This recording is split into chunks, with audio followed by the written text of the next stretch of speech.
At 11:43 p.m. on August 7th, 1947, a phone rang in a third-floor apartment on St. Nicholas Avenue. The man who answered it was Ellsworth Bumpy Johnson, 42 years old, wearing reading glasses and halfway through a cup of coffee that had gone cold an hour ago. He'd been reviewing ledgers, the legitimate kind, from his dry, cleaning businesses when the ring cut through the silence. He knew before he picked up that something was wrong. Nobody called this number after midnight unless the world was ending. "They're coming," the voice on the other end said. No greeting, no preamble, just 3 words that made Bumpy set down his coffee with perfect calm. The voice belonged to Raymond Ray Matthews, a night clerk at the Teresa Hotel who'd been on Bumpy's payroll for 6 years. Ray had eyes on everyone who mattered in Harlem, and ears on conversations that weren't meant to be overheard. "How many?" Bumpy asked.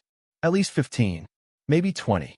They've been gathering at 3 different locations for the past 2 hours. Word is they're moving at midnight. All of them. At once." Bumpy glanced at the clock on the wall. 11:44 p.m. 16 minutes. Who's leading them? A pause. Then, Vincent calls nephew. Goes by Tommy. He's got backing from the Luciano people and authorization from somebody downtown. "This isn't a shakedown, Bumpy. This is a removal." Bumpy Johnson had survived in Harlem's underworld for 23 years by understanding one fundamental truth. The moment you think you're untouchable is the moment someone proves you wrong.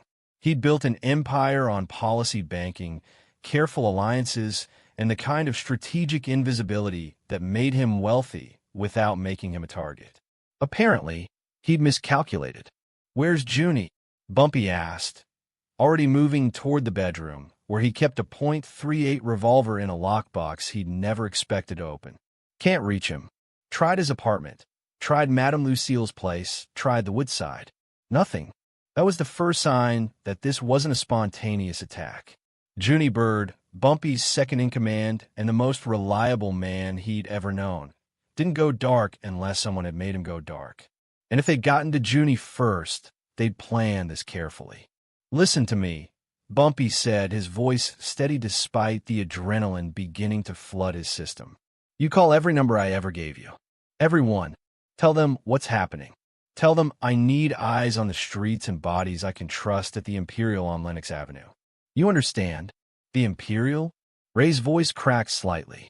"Bumpy, that's 4 blocks from where you are. You'll never make it. Then I'll die trying. Make the calls." Bumpy hung up. For exactly 10 seconds, he stood in the center of his apartment, the place he'd lived for 7 years, the home he'd carefully kept separate from his criminal enterprises, and calculated his odds. 15 to 20 men, coordinated assault, backing from the Luciano organization, and authorization from downtown, which meant either corrupt police or politicians who'd been paid enough to look the other way. The smart move would be to run, take the fire escape, disappear into the Harlem night, and rebuild from a position of safety. But Bumpy Johnson hadn't built his reputation by running. He made 3 phone calls in 4 minutes.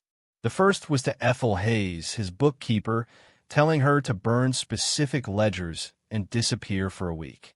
The second was to a man named Wallace Cobb, who ran an unlicensed taxi service and owed Bumpy more favors than he could count.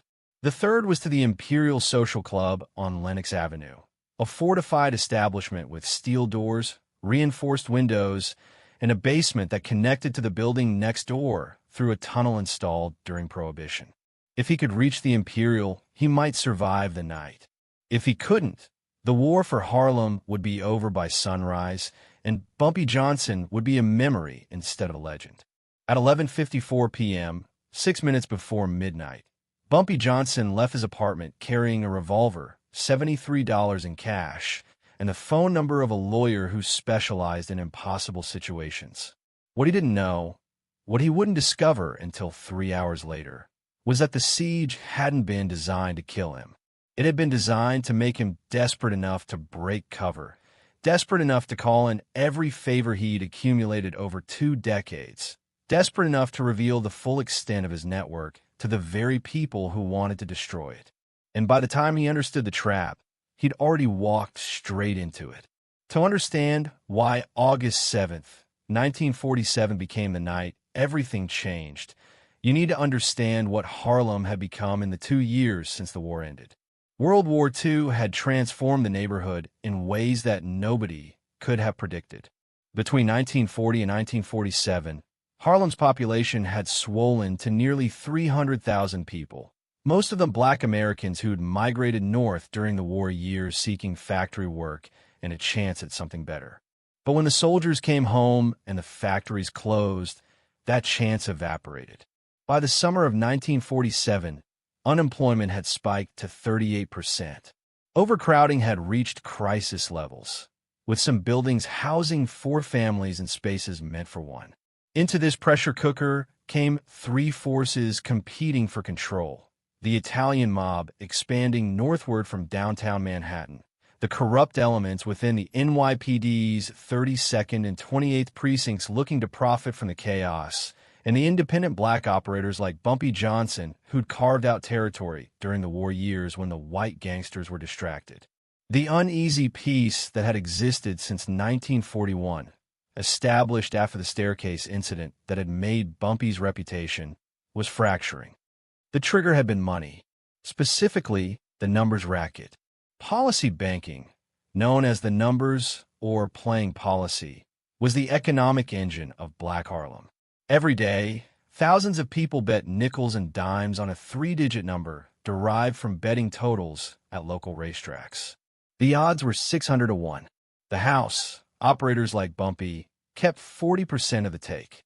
It was illegal, invisible to tax collectors, and generated an estimated $8 million annually in Harlem alone. Bumpy controlled approximately 35% of that market in 1947, operating through a network of runners, collectors, and policy stations so well organized that his operation ran more efficiently than most legitimate businesses. He employed over 200 people directly and another 400 indirectly. He paid on time. He paid fair. And most importantly, he paid into the community, funding churches, helping families with rent, making sure kids had winter coats. This made him beloved in Harlem and a problem for everyone else. The Luciano organization had been tolerating Bumpy's independence since the 1941 territorial agreement, but tolerance has limits. By 1947, they wanted consolidation.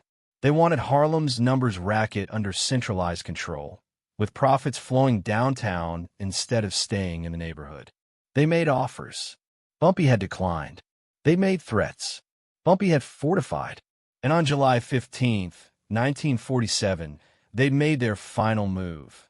They'd reached out to Vincent Call's nephew, a 28-year-old enforcer named Tommy Call, who'd been operating in the Bronx and had a reputation for violence that made even seasoned mobsters nervous. Tommy Call had been given a simple mandate: remove Bumpy Johnson from power by any means necessary, take control of his network, and establish Luciano dominance in Harlem's policy banks before Labor Day. He'd been working on the problem for 3 weeks when he realized something that changed his entire approach. You couldn't kill Bumpy Johnson and expect to control his network. The loyalty he'd built wasn't based on fear. It was based on respect, fairness, and the fact that he kept money flowing into a community that had precious little of it. If you killed him, you'd create a martyr. The network would scatter, go underground, or worse, unite against you. But if you could expose him as weak, as someone who'd abandoned his people when they needed him most, as someone who'd sold out his own network to save himself, then you could dismantle everything he'd built and step into the vacuum. So Tommy Call designed something more sophisticated than a murder. He designed a siege. The plan was elegant in its simplicity. Put enough pressure on Bumpy that he'd have to call in every favor, activate every ally, and reveal the complete structure of his organization. Then, when everyone was exposed and committed, you'd offer him a choice: surrender the network intact and walk away alive, or watch everyone who'd ever helped him get destroyed one by one. The key was making him desperate. And nothing makes a man more desperate than 6 hours of not knowing if he'll survive until sunrise. Bumpy reached the street at 11:57 p.m. to find it eerily quiet. St. Nicholas Avenue at midnight on a Thursday in August should have had people. Late shift workers heading home.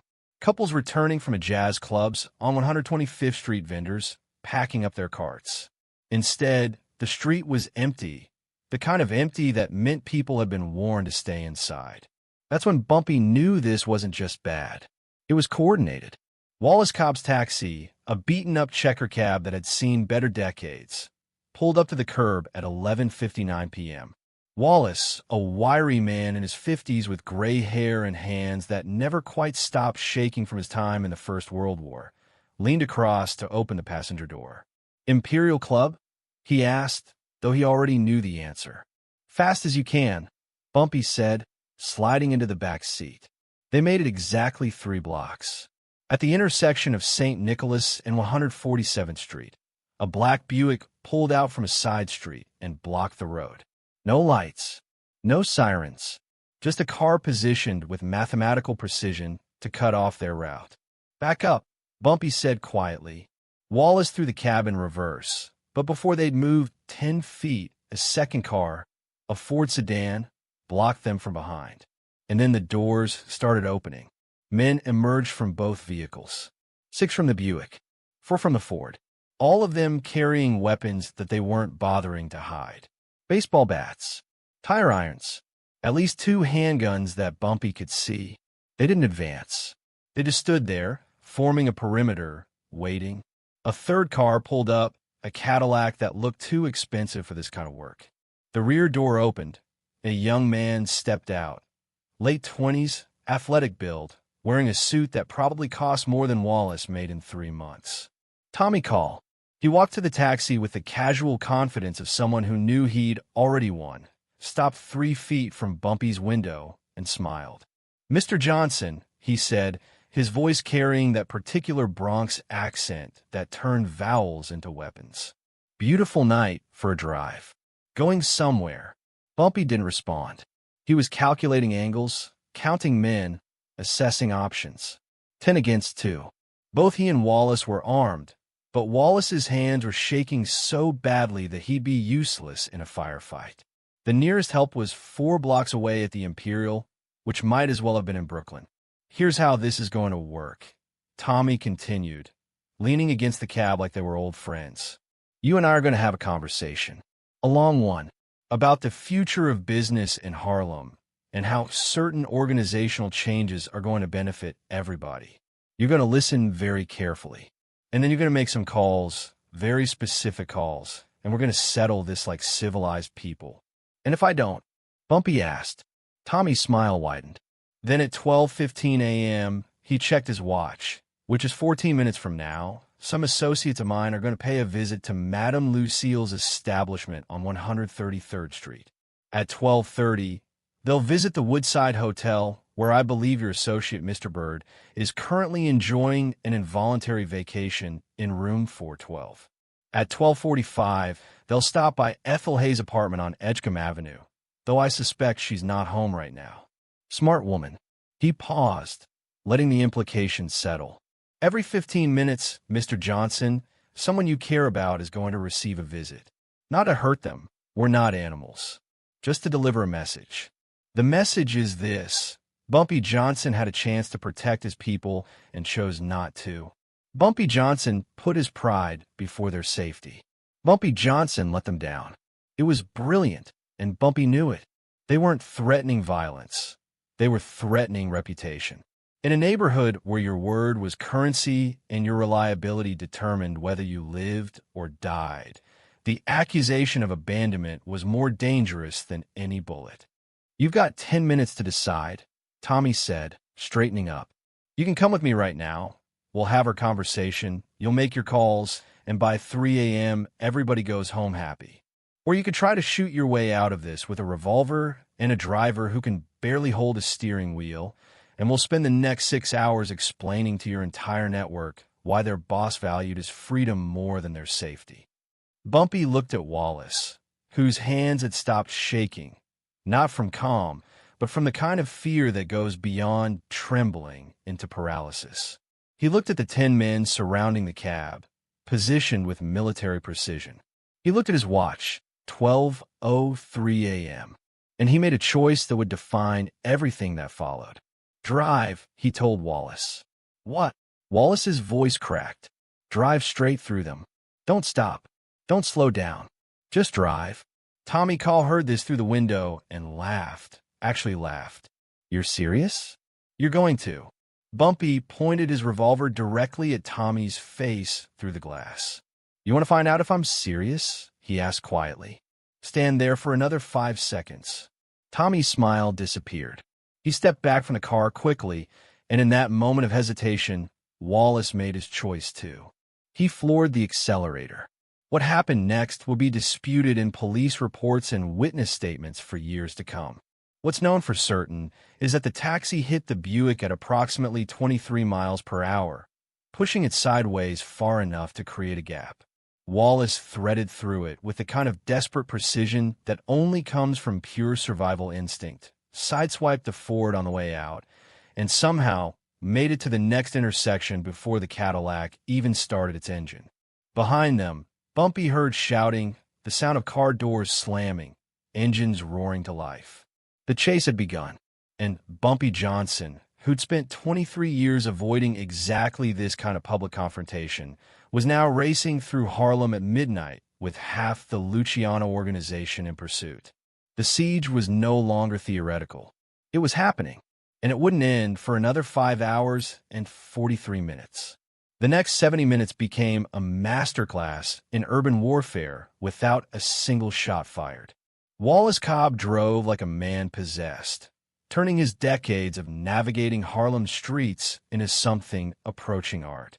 He knew which alleys connected to which cross streets. He knew which intersections had traffic lights that stayed red for 40 seconds. He knew which blocks had enough parked cars to create obstacles and which were clear straightaways where speed mattered more than maneuverability. Behind them, 3 cars gave chase: the Cadillac, the Buick that had somehow started despite being rammed, and a 4th vehicle that had joined from a parallel street. They weren't trying to catch up. They were trying to herd.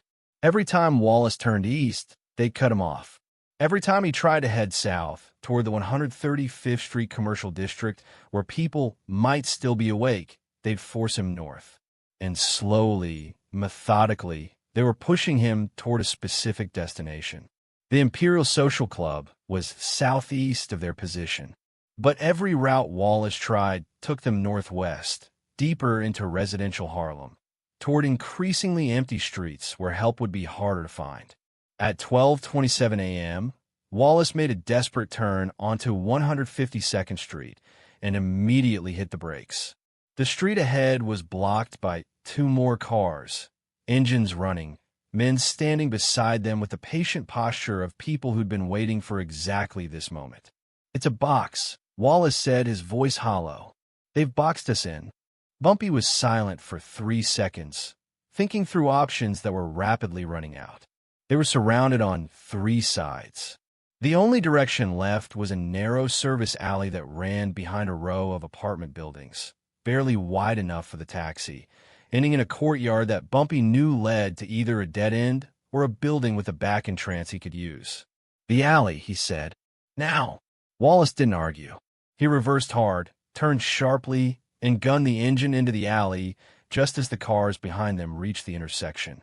The taxi's mirrors scraped brick walls on both sides. Trash cans clattered and overturned. A cat sprinted out of their path with a scream that sounded almost human. They emerged into a courtyard surrounded by 4 buildings, each 5 stories tall, most of the windows dark. It was 12:29 a.m. They'd been running for 26 minutes. Bumpy saw movement in one of the ground floor windows. A woman pulling back a curtain, seeing the taxi, seeing Bumpy's face, and making an instant decision that probably saved his life. The window opened. 3rd building, basement door, red handle. A voice called out, "Go now before they follow." Bumpy didn't recognize the voice, but he recognized the tone. Someone who knew exactly who he was and had decided to help anyway. He and Wallace abandoned the taxi, crossed the courtyard at a dead run, and found the basement door exactly where the woman said it would be. Red handle. Unlocked. They descended into darkness just as the first pursuing car entered the alley behind them. The basement was coal dark, smelling of mildew and old newspapers. Bumpy pulled out a lighter, a silver Zippo he'd carried since 1933, and by its flickering light, they navigated through a maze of storage rooms, past a defunct boiler, toward what looked like an exterior wall. "There," Wallace said, pointing to another door, this one with a makeshift padlock that had been left unlocked. "That leads to the building next door. I know this place. I used to deliver packages here in '39. These basements all connect." They went through.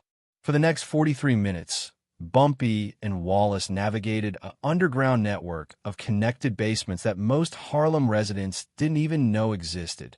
Remnants of Prohibition-era smuggling routes, maintenance passages, and unofficial connections created by landlords who wanted access to multiple buildings without going outside in winter. They emerged finally at 1:14 a.m. in the basement of a building on Lenox Avenue, 4 blocks from the Imperial Social Club and less than 2 blocks from where they'd started. The woman who'd called out to them had bought them time. The basement maze had given them distance. Now, they just needed to cover 2 blocks without being seen by the 15 to 20 men who were systematically searching every street in the area. Bumpy sat on a crate in the dim basement light and made a decision.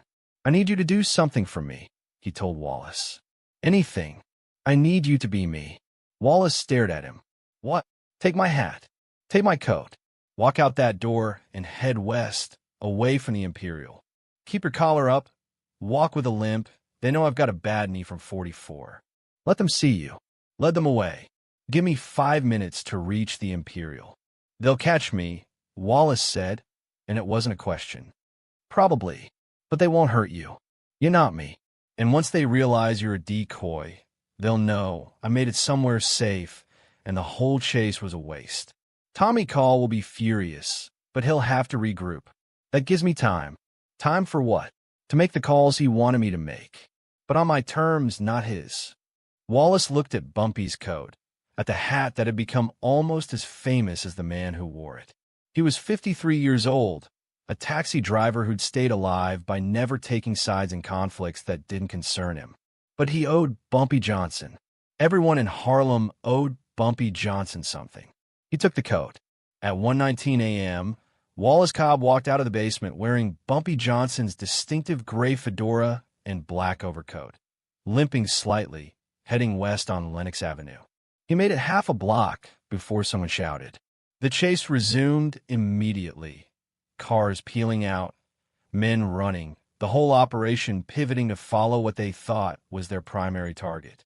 And Bumpy Johnson, wearing Wallace's threadbare jacket and a cap pulled low over his eyes, slipped out the back entrance and walked 2 blocks in the opposite direction without anyone giving him a second glance.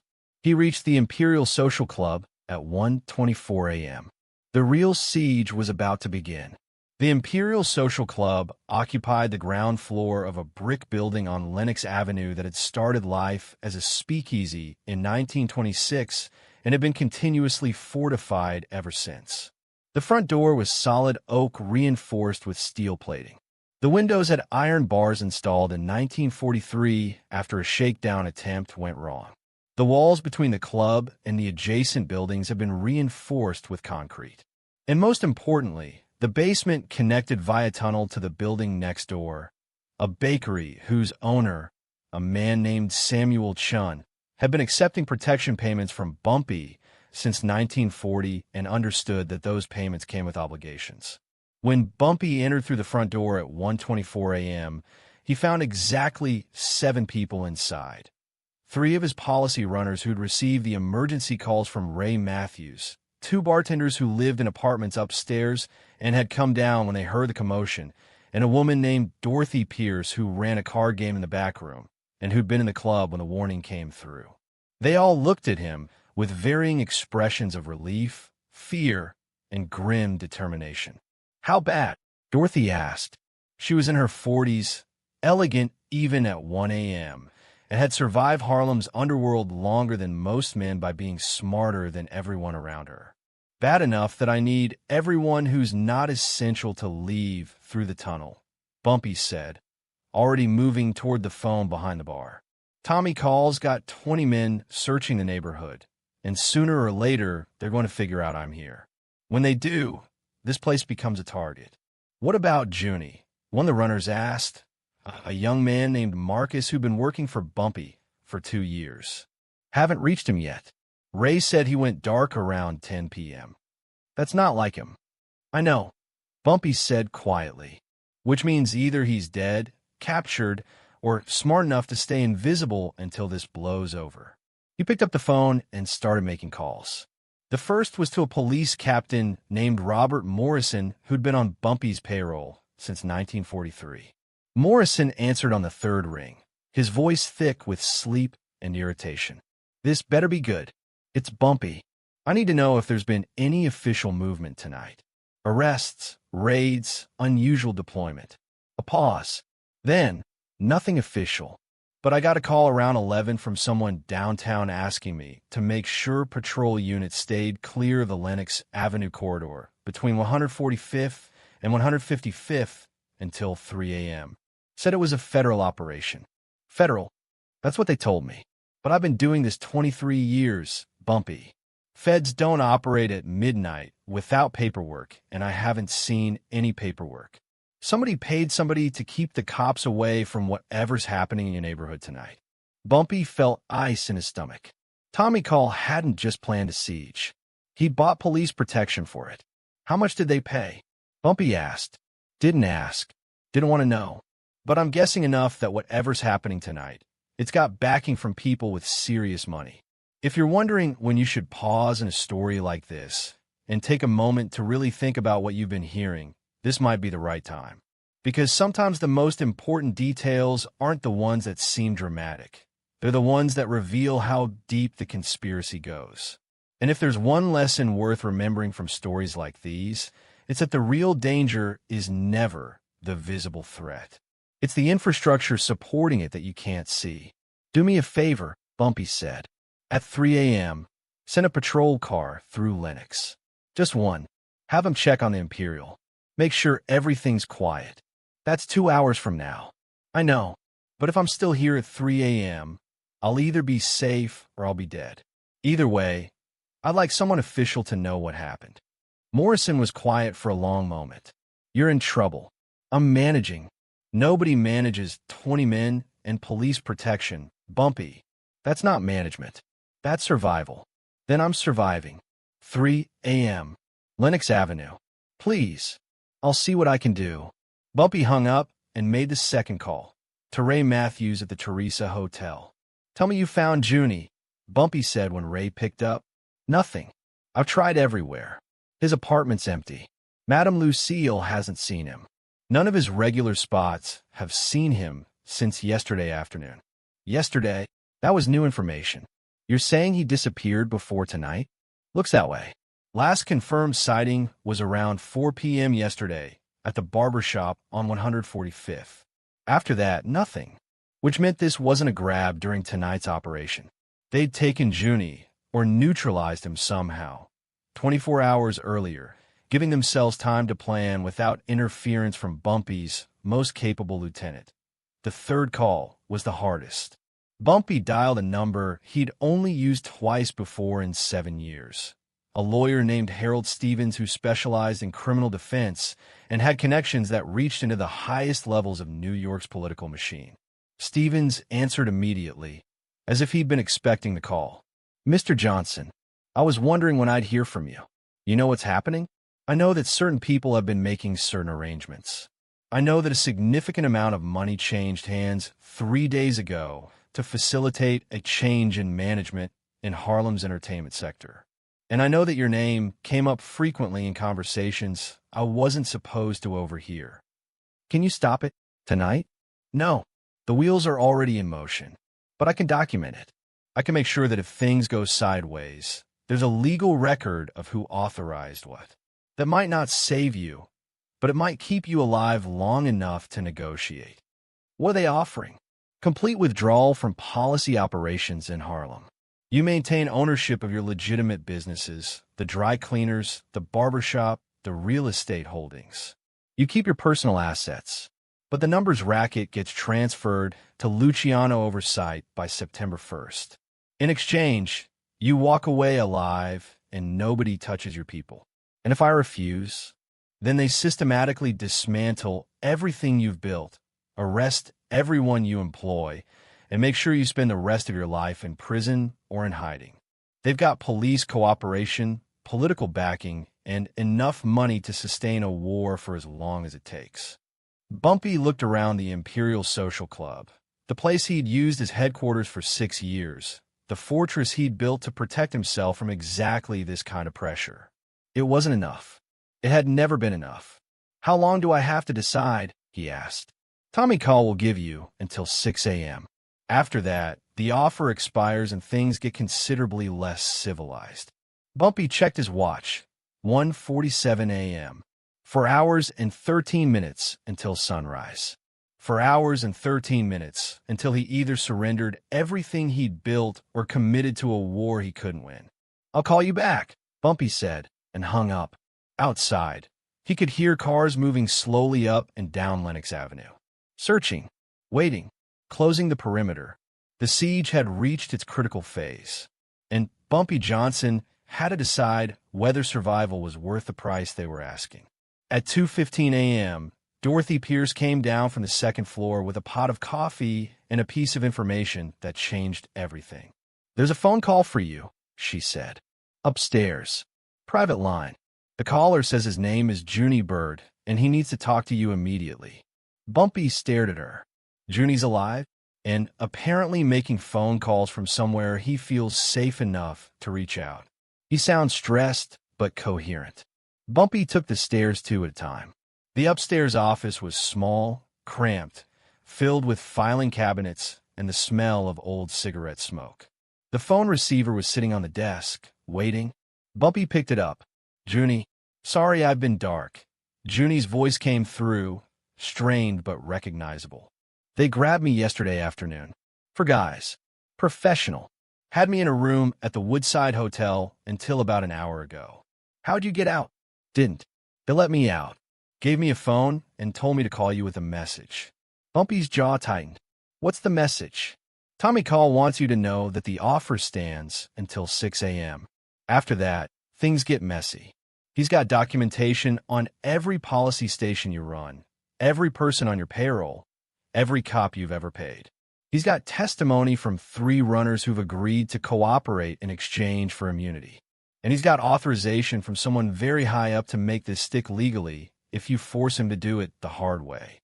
Testimony from 3 runners? Bumpy's voice went cold. Who? Didn't give names. But Bumpy, I think they're serious. This isn't a shakedown. This is a takeover with legal backing. If you fight this, you're not just fighting Tommy Call. You're fighting the entire system. Bumpy was quiet for a long moment, processing. Then he asked a question that mattered. Junie, if you had to guess, and I know you're guessing, who authorized this? Who's got enough pull to coordinate mob enforcement with police protection and legal immunity for witnesses? Junie exhaled slowly. Someone who wants Harlem's numbers racket consolidated. Someone who stands to make a fortune from centralization.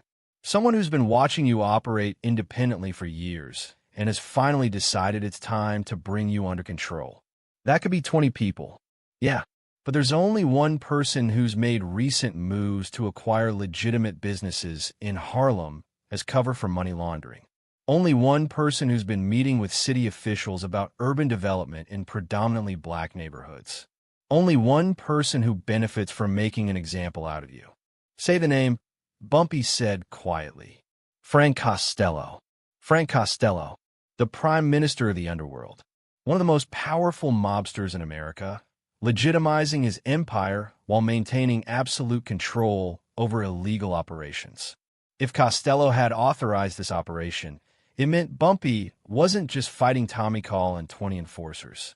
He was fighting someone who could pick up a phone and have judges, politicians, and police captains do whatever he wanted. They're offering you a way out, Junie said. Take it. Retire. Keep your legitimate businesses. Live to see tomorrow. This isn't a fight you can win. And if I don't take it, then by this time next week, you're either dead or in Sing Sing, and everyone who ever worked for you is unemployed, arrested, or worse. Bumpy looked at his watch. 2:34 a.m. 3 hours and 26 minutes until the deadline. Junie, he said carefully, how many of our people know about the consolidation plan? How many know that Costello's behind this? Just us. Maybe Ethel. Maybe Madame Lucille, if she's been paying attention. Why? Because information is the only weapon I've got left. And I'm about to use it. Bumpy, what are you? Get yourself somewhere safe. Stay there until noon. If you don't hear from me by then, assume I'm dead and move on with your life. But if you do hear from me, Bumpy smiled grimly. Then we're going to rebuild this thing from scratch. He hung up before Junie could respond. Then he made one more phone call to a journalist named Marcus Garvey Jr., son of the famous civil rights leader, who wrote for the Amsterdam News and who'd been investigating organized crime's infiltration into Harlem's black-owned businesses for the past 6 months. Garvey answered on the first ring, alert despite the hour. This is Bumpy Johnson, Bumpy said. I've got a story for you. One that needs to be on the front page of tomorrow's edition. You interested? Depends on the story. How about this? Frank Costello is attempting a hostile takeover of Harlem's independent policy operations. He's using Tommy Call as enforcement. He's bought police protection, and he's offering legal immunity to witnesses who will testify against black operators. The goal is to consolidate the numbers racket under white mob control and extract wealth from Harlem while using urban development as cover for money laundering. I've got names, dates, and documentation, and I'm willing to go on record. Silence on the other end. Then, you're serious. I'm trapped in a social club at 2:37 a.m. with 20 men outside, waiting to either kill me or force me to surrender everything I've built. I've got 3 hours before their deadline expires. Yes, I'm serious. If I publish this, if I name Frank Costello specifically, they'll come after the paper. After me. After anyone who helped get this story out. They're already coming after all of us, Bumpy said quietly. The question is whether we go down silent and invisible or whether we make enough noise that people notice. You want to investigate organized crime in Harlem? Here's your chance. Primary source. Documented evidence. The story that proves it's not about black criminals preying on black communities. It's about white criminals trying to control black wealth. Garvey was quiet for 3 long seconds. Then, where's the documentation? Ethel Hayes has it. I'll call her. She'll meet you at a location of your choice within the hour. But you need to promise me something. What? This story goes to print no matter what happens to me. Even if I'm dead by sunrise. Even if they offer you money to kill it. Even if every powerful person in New York calls in favors to make it disappear. This story gets published. You have my word. Bumpy hung up and made one final call to Ethel Hayes, who'd been waiting by phone in a safe house in the Bronx since midnight. Change of plans, he told her. You're about to become the most important witness in a story that's going to change everything. A reporter named Marcus Garvey Jr. is going to contact you. Give him everything. Every ledger. Every name. Every payment we've ever made to cops and politicians. Every detail about how Costello's trying to take over Harlem. Hold nothing back. Bumpy, Ethel's voice was strained. If I do this, there's no going back. They'll know I cooperated. They'll come after me. They're coming after all of us anyway. But if this story breaks in tomorrow's newspaper, it becomes too big to cover up. It becomes a scandal. And scandals have consequences, even for people as powerful as Frank Costello. You're betting everything on a newspaper story? No, Bumpy said quietly. I'm betting everything on the truth being more dangerous than any weapon they've got. Make the call. Meet the reporter. Get it on record. He hung up.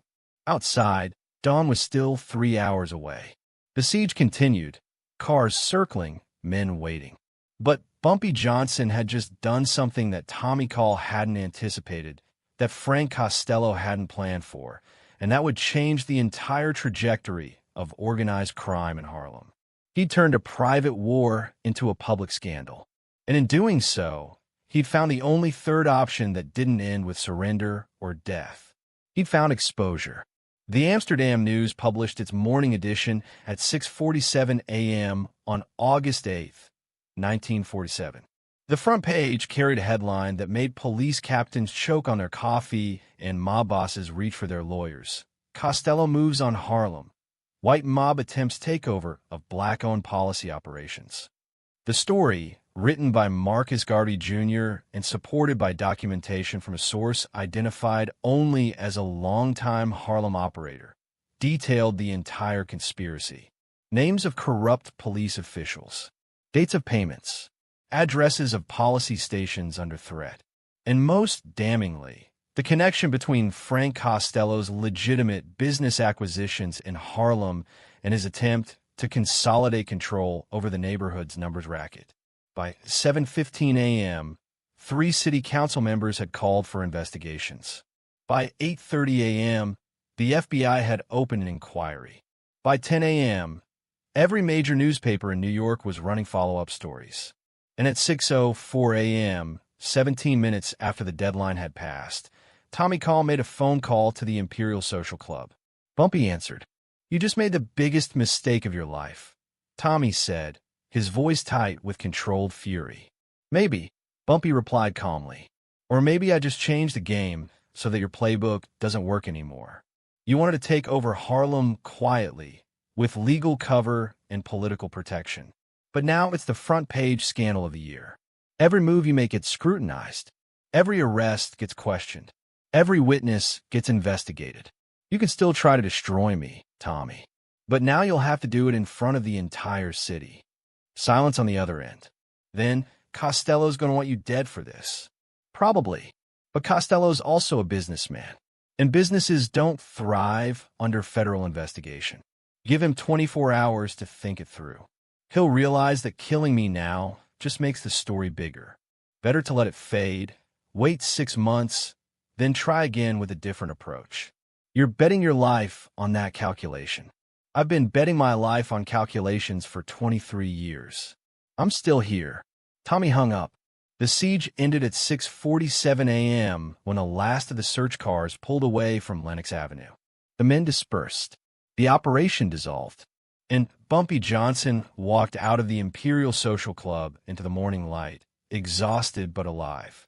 He found Wallace Cobb 2 blocks away, sitting on a stoop with a black eye and a split lip, but otherwise intact. They'd caught him, realized he was a decoy, and let him go with a beating that was more frustration than punishment. "You look terrible," Bumpy said. "You look worse," Wallace replied, managing a weak smile. Junie Bird showed up at 11 a.m., freed from the Woodside Hotel once it became clear the operation had collapsed. Ethel Hayes returned from the Bronx 3 days later, after confirming that the newspaper story had provided enough protection that retaliation would be too risky. The federal investigation into organized crime in Harlem lasted 8 months, resulted in 3 indictments of corrupt police officials, and forced Frank Costello to distance himself from operations in black neighborhoods for the next 2 years.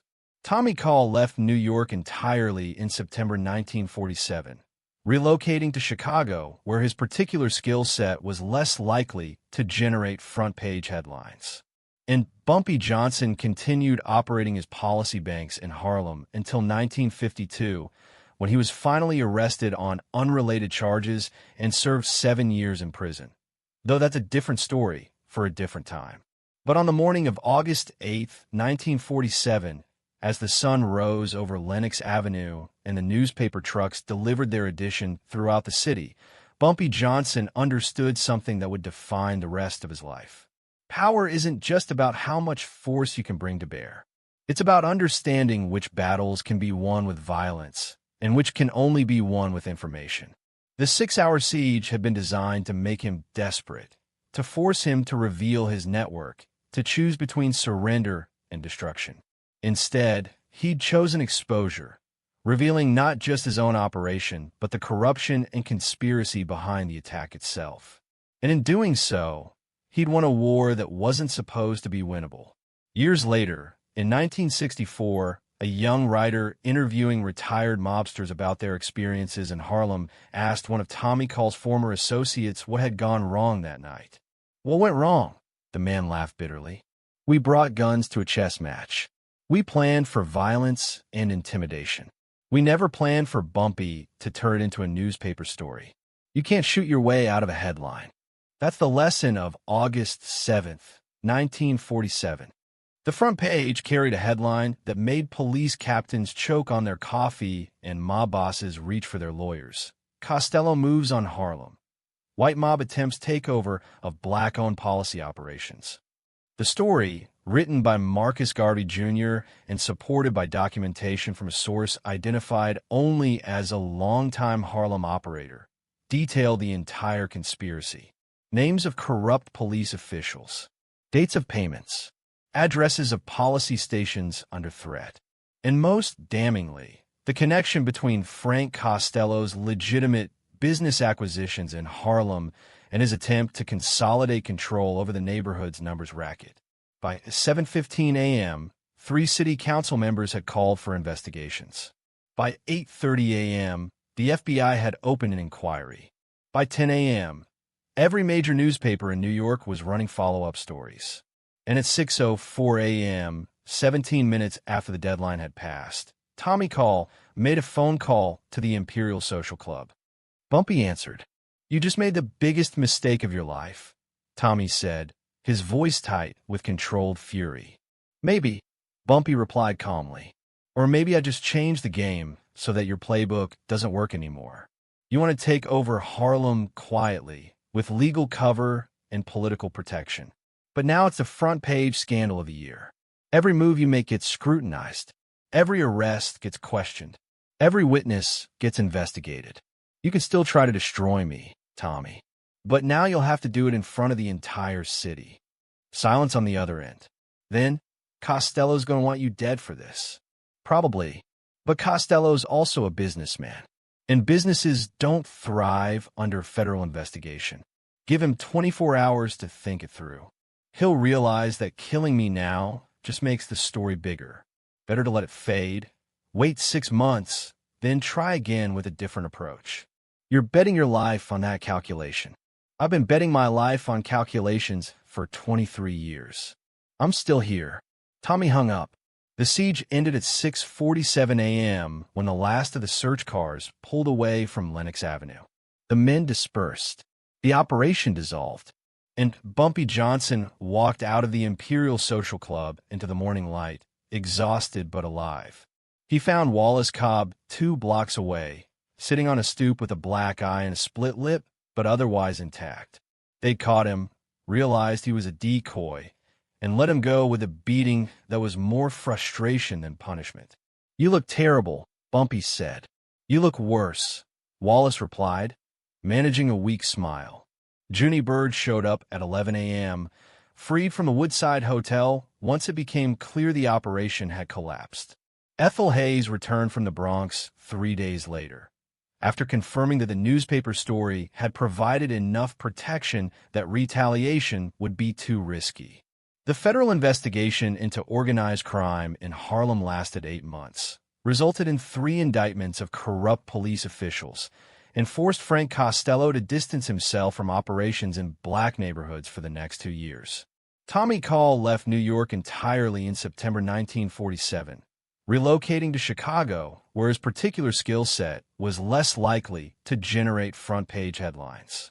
And Bumpy Johnson continued operating his policy banks in Harlem until 1952, when he was finally arrested on unrelated charges and served 7 years in prison. Though that's a different story for a different time. But on the morning of August 8th, 1947, as the sun rose over Lenox Avenue and the newspaper trucks delivered their edition throughout the city, Bumpy Johnson understood something that would define the rest of his life. Power isn't just about how much force you can bring to bear. It's about understanding which battles can be won with violence and which can only be won with information. The 6-hour siege had been designed to make him desperate, to force him to reveal his network, to choose between surrender and destruction. Instead, he'd chosen exposure, revealing not just his own operation, but the corruption and conspiracy behind the attack itself. And in doing so, he'd won a war that wasn't supposed to be winnable. Years later, in 1964, a young writer interviewing retired mobsters about their experiences in Harlem asked one of Tommy Call's former associates what had gone wrong that night. "What went wrong?" The man laughed bitterly. "We brought guns to a chess match. We planned for violence and intimidation. We never planned for Bumpy to turn into a newspaper story. You can't shoot your way out of a headline." That's the lesson of August 7th, 1947. The night Harlem almost changed hands. The night 20 men laid siege to one man and lost anyway. The night Bumpy Johnson proved that sometimes the most dangerous weapon isn't a gun or a threat or even an army. It's the truth delivered at exactly the right moment to exactly the right people. And once that truth is public, all the power and money in the world can't put it back in a box.